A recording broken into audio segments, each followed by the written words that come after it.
مولاي صل وسلم دائما ابدا على حبيبك خير الخلق كلهم.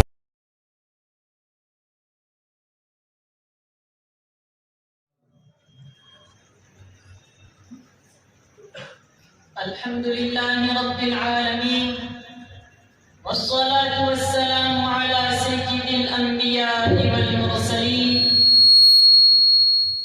أما بعد، أعوذ بالله من الشيطان الرجيم.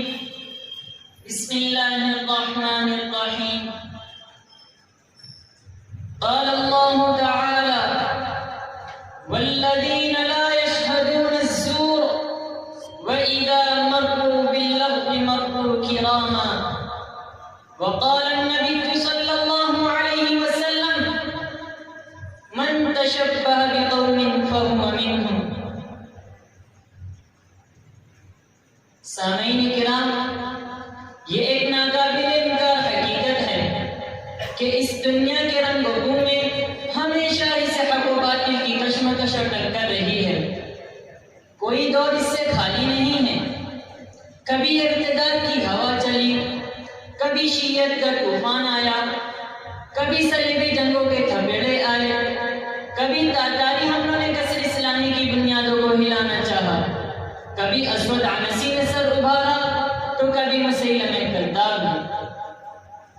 لیکن حاضرین کرام، یہ امر بھی مثل النہار کی طرح بالکل عیاں ہے کہ جب بھی باطل سامنے آیا تو حق نے اس کی آنکھوں میں آنکھیں ڈال کر باتیں کی ہیں.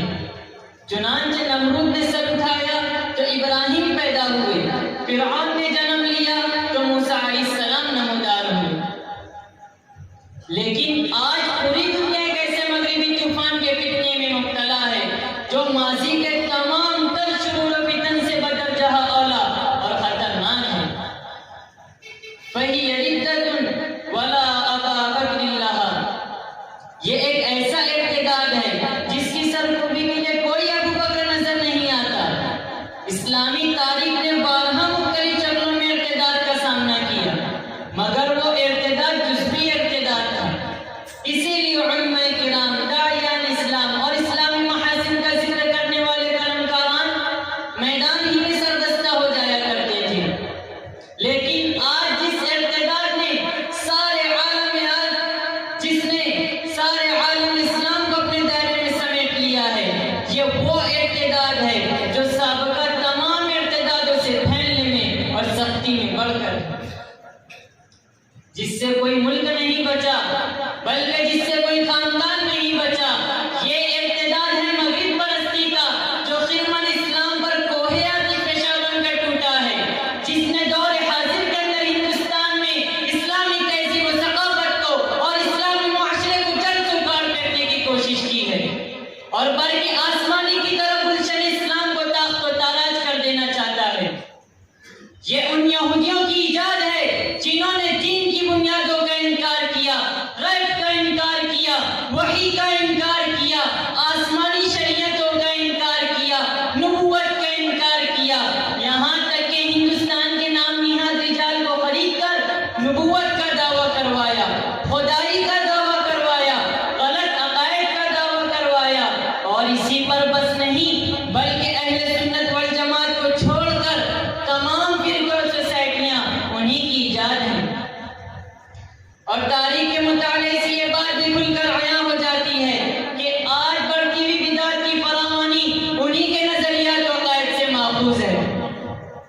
میرے غیور دوستو اور اسلام کی ڈوبتی ہوئی نیا کے بچانے والوں، اسی پر بس نہیں بلکہ انہوں نے معصوم مسلمانوں کو تباہ و برباد کرنے کے لیے مختلف آلات غیر شرعی ایجاد کیے.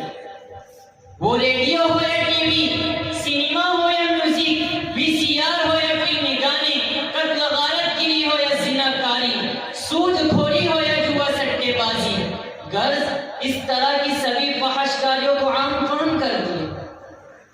آج قوم و ملت کا نوجوان گویوں اور ایکٹر بننے کے لیے بے چین ہے. اسی مغرب پرستی نے ہماری بہنوں کے سر سے دوپٹہ اور چہرے سے شرم و حیا نوچ لی ہے. وہ عورت جو گھر کی زینت اور عفت و عصمت کی پیکر ہوا